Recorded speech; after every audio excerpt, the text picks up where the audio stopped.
Hello, this is another Mother's Day gift. It'll sound very funny when I tell you I took 19 years and some hours to complete it. Why 19 years?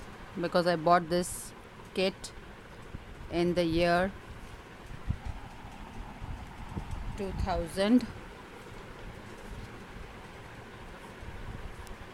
and I had kept it somewhere. Just found it 2 days ago. So I thought this is the right gift for myself for Mother's Day. I've yet to finish a little bit here and I just made a cutting just to see how it will look after framing. I think this is the perfect gift for Mother's Day. I enjoyed making it. I hope you like it. Thank you for watching.